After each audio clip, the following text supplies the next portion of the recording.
All right. Hello, everybody. It is September 4th, 2025. It is Joe from the Strange Voyage Files. And as you can see from my background, I'm doing another Black Sabbath, but Black Sabbath Tony Martin era album. And this falls under the Does It Suck category for me. Uh, I know that there are some people that really, really like this album. There are some people that, well, I don't know if really, really like this album. We'll put it to you that way. I don't think there's anyone who absolutely loves this album that I've come across or heard from. There are people that despise this album. I will say this: this is my least favorite Black Sabbath album. So I don't think it's gonna be too hard to figure out whether or not I rate this as a yes or a no as far as does it suck. But let's do our thing now. First, before I even do that, I just want to show I have this as well. The Cross Purposes Live CD.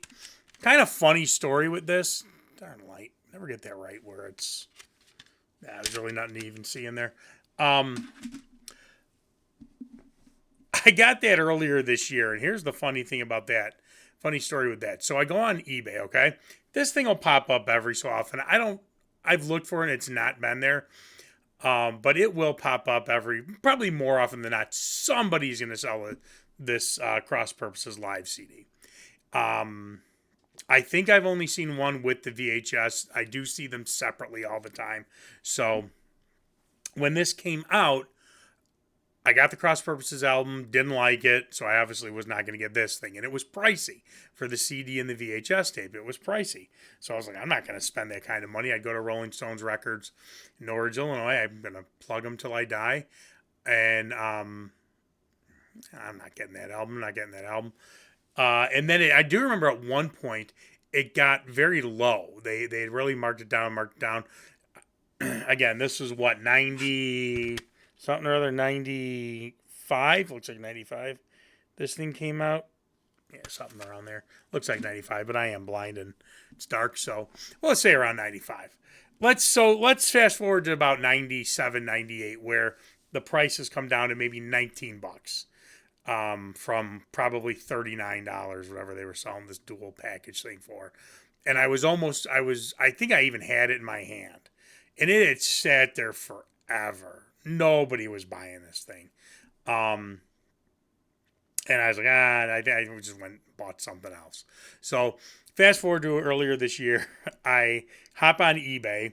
Have no interest in the VHS. The concert is on YouTube. So if you want to see the VHS, you can watch it on YouTube, download it from YouTube, and it's yours. Um, but so I see this thing pop up on eBay, and it's a bid. It's part of an auction. So I put a bid in, and immediately somebody beats it, and do that a couple more times. Not going crazy for this album at all. So I put in a reserve bid. Okay, so I know so at that point I'm still above what other people are bidding.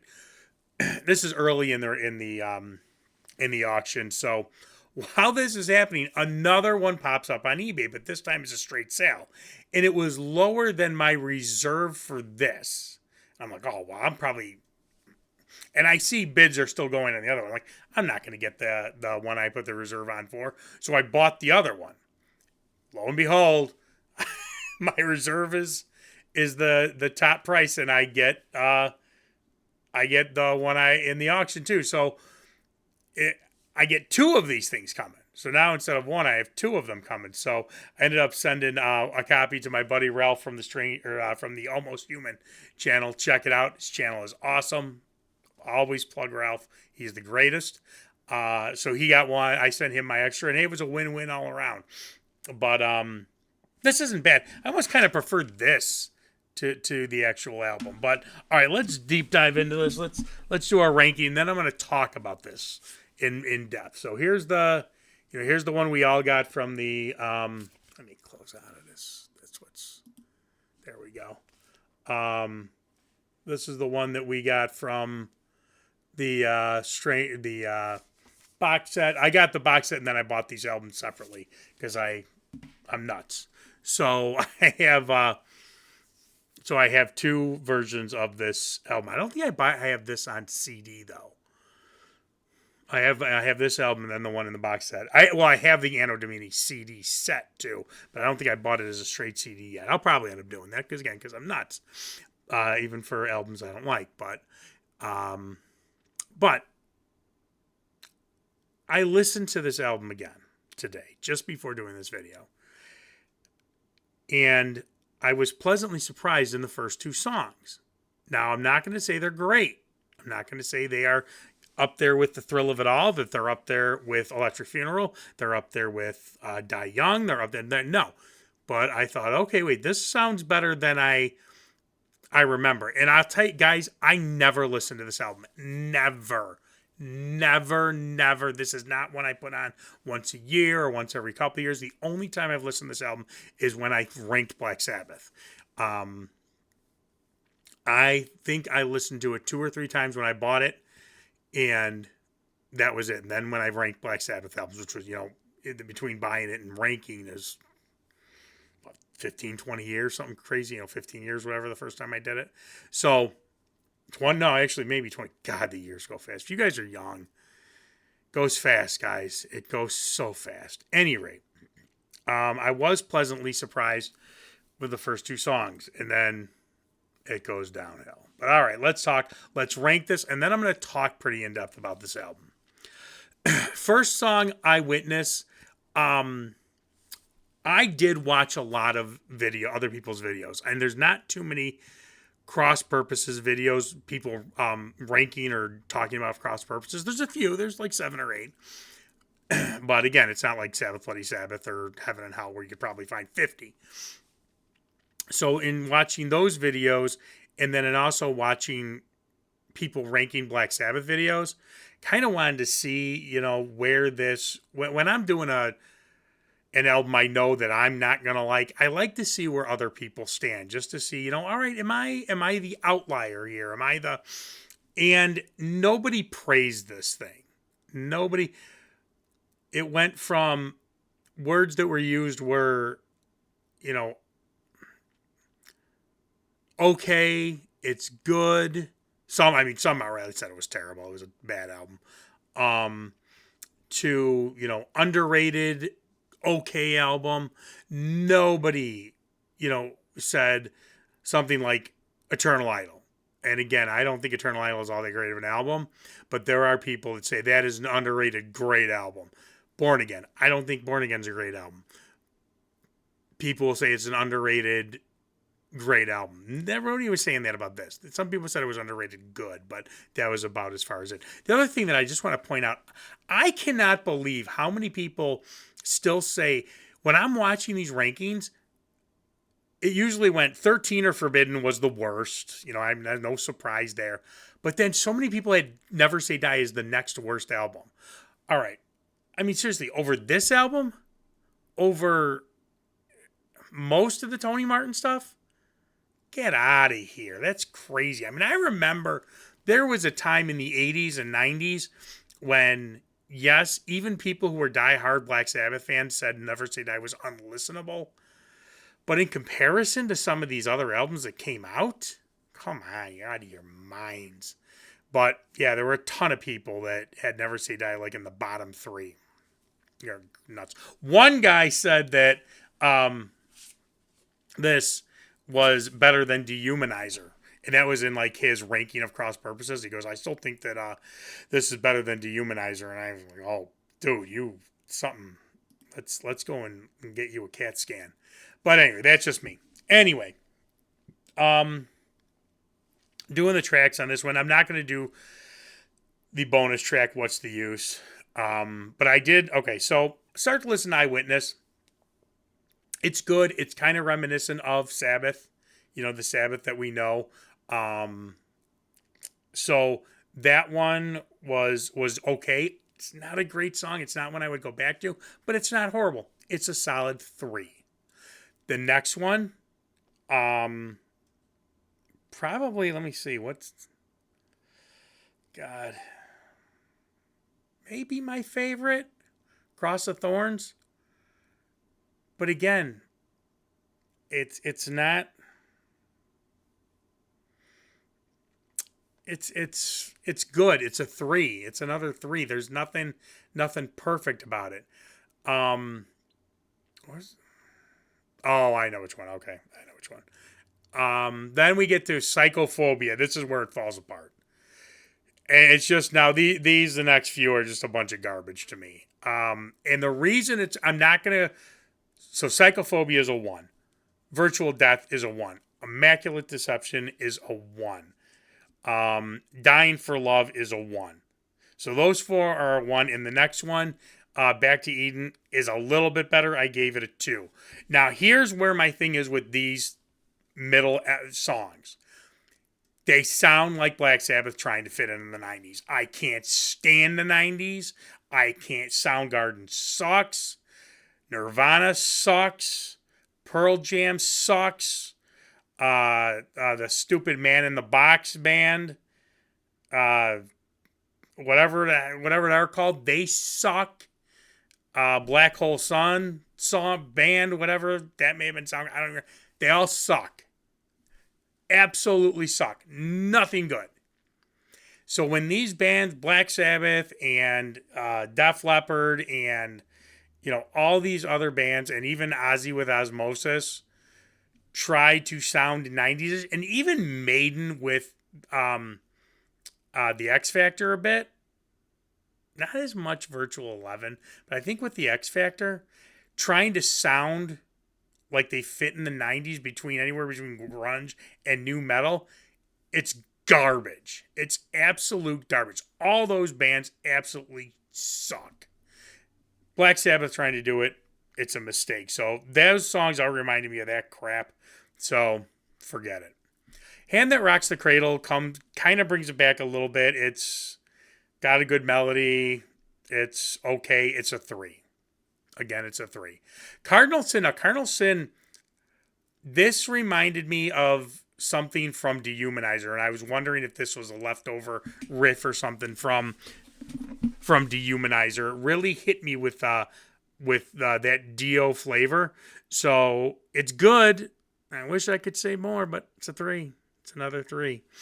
And then Evil Eye, the Eddie Van Halen song, which this song I will listen to on its own just to try to get into it.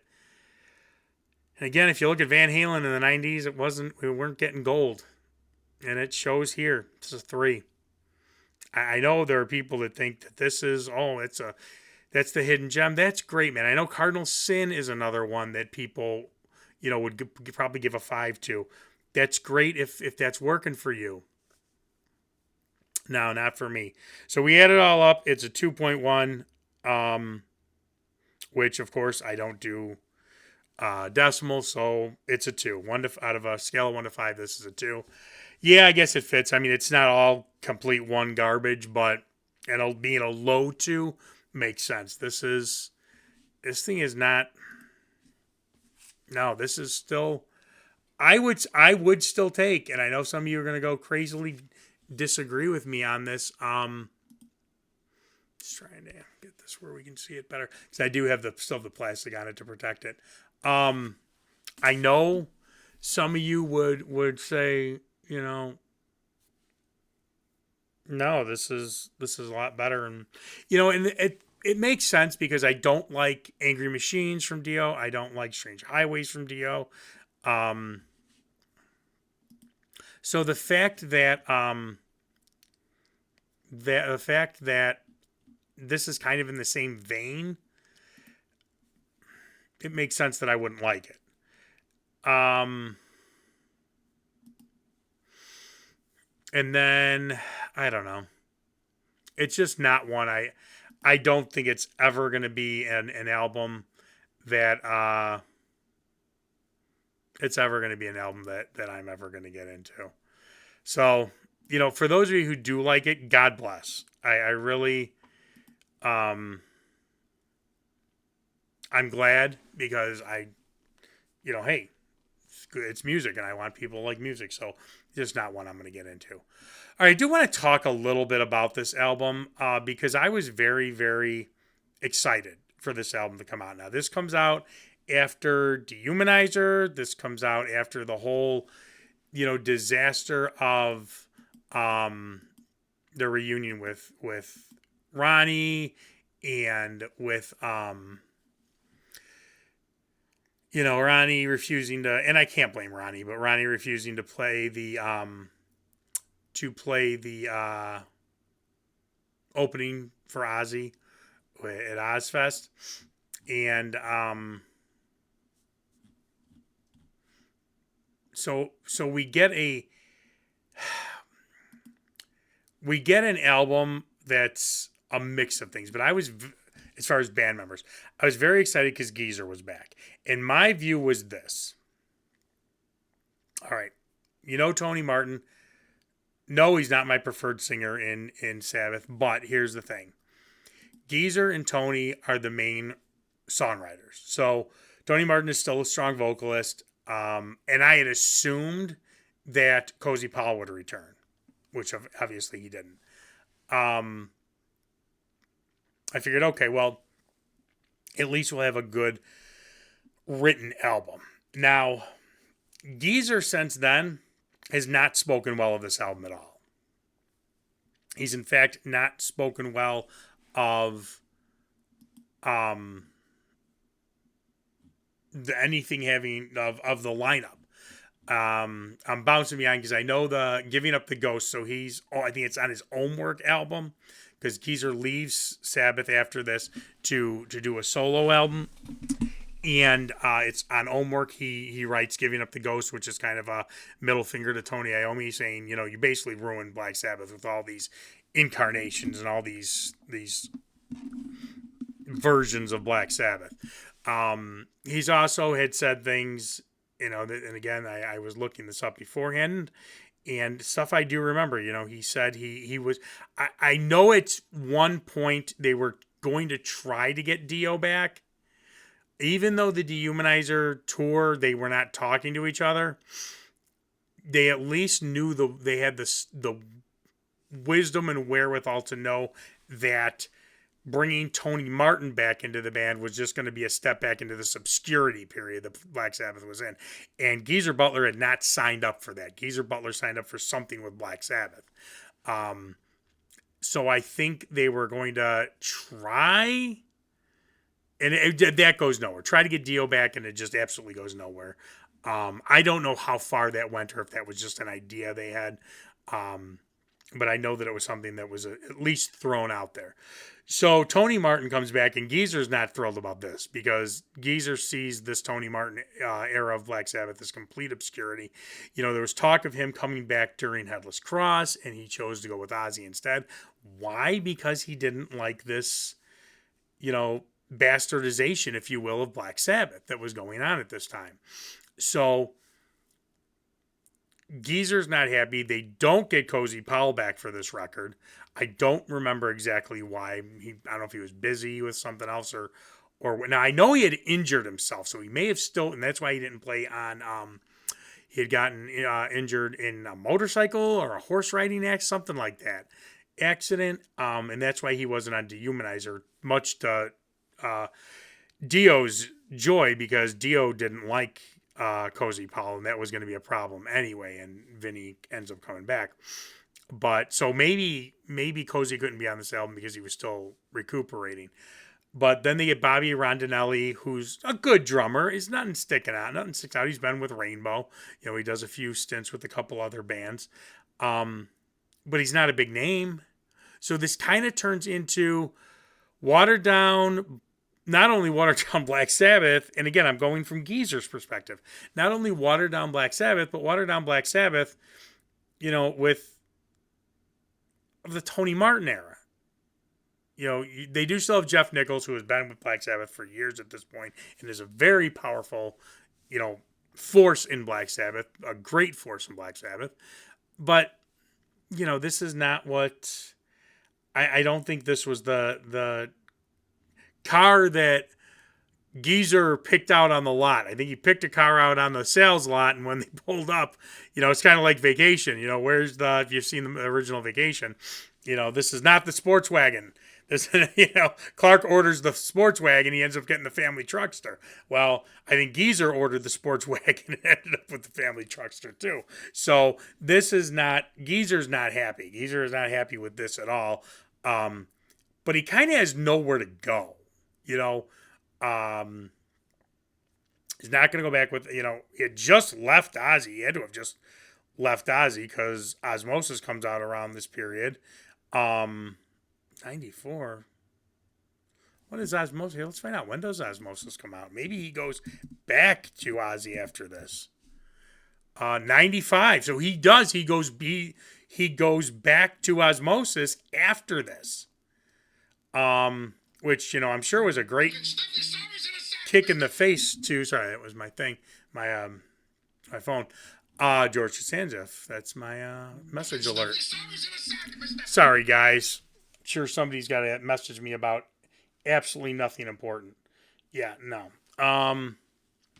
So after this, he goes back to Ozzy. So he does homework, and then he goes back to Ozzy. But in between Dehumanizer and this, he's basically got nothing to do. And I guess he can't go with Ozzy because Ozzy didn't do anything in between No More Tears in this. So he's kind of stuck. And he's not happy. And he does go on to say after the fact he doesn't think that Tony Martin's a good frontman. He doesn't think he's good in concert. He doesn't think this album was good. He doesn't think the songs were strong. And this really wasn't the Black Sabbath that he was. He wanted it to be. I think he thought that even if they didn't get Dio, that maybe they could have. This could have been one of the times they were talking about Rob Halford too, because again, Rob fills in for Dio during those shows with Ozzy. So this, I know that was floated, so that could have been one of the big reasons that Geezer signs up for this album again. And very probable that they thought about Kevin Bill Ward gonna go on this album, who does, I guess, play a couple of shows on this tour. I think in South America. But basically, this is not the lineup. This is not the situation that Geezer thinks he's going to be in. And the songs are just not good. I think it's a letdown all around. I think that IRS Records, they have to have another Black Sabbath album. So it's like, hey, I don't care who's in the band, you need to do an album. I don't think anybody's heart was really in this album. I don't even think Tony Iommi. No, this is not a knock on Tony Martin era stuff. But I would even be willing to say that Tony Iommi was heartbroken over this, to have to go back to Tony Martin stuff. All right, let's throw it out there before you guys start saying, oh, well, you just hate Tony Martin. No, I don't. I love Headless Cross. I absolutely love Headless Cross. I think it's one of the best Sabbath albums in the entire catalog. Headless Cross, I probably like even better than Dehumanizer. Maybe. I don't know. Depends on the day. There are days I may like Headless Cross more than Never Say Die. It's very possible. Tear is a great album. And I even like about half of Forbidden. Now, Tony Martin did 5 albums. So I like 50% of what he did. So before you guys start saying, oh, you just hate Tony Martin, I don't hate Tony Martin. But he is the weakest, when you have a consistent lineup on a band that had several lineups, this is the weakest one. And going from Ozzy, Dio, and then the couple of concerts with Ozzy, and then possibly Rob Halford, to go back to Tony Martin, yeah, it's a giant leap back. So it's a very disappointing album. It's not what anybody wanted. I looked at where this tour went. It was the Aragon Ballroom, which is where I saw them for Dehumanizer. It's a small ballroom. It's not a stadium by any means. It's not an arena. It's very scaled back. And I'm sure Geezer, I'm sure none of them were happy about playing that place again. So this was not what everybody thought it was going to be. And, obviously Geezer leaves right afterwards and doesn't come back until 13. But I'd be okay if this album was never done. I never listened to it. I don't think there's anything good about it. Um, and I don't think Tony Martin is a phenomenal singer. And you take his vocals on Headless Cross versus Cross Purposes, to me, they sound totally different. Even though I don't like Eternal Idol, he sounds great on Eternal Idol. He doesn't sound good on this album. I don't know if it's the mixing or the producing. It's produced by Leaf Massis and Black Sabbath. So that means Leaf Massis, Tony Iommi, and Geezer Butler, I'm assuming. I'm sure Bobby Rondinelli didn't have anything to do with producing. Maybe Tony Martin did. Now, this album sucks. This definitely sucks. Probably the album that if it didn't exist, I would have been absolutely fine with. So, all right, that's my 2 cents. That is Cross Purposes for me. Tell me what you guys think. Leave your likes, comments, all that fun stuff, and I will see you soon.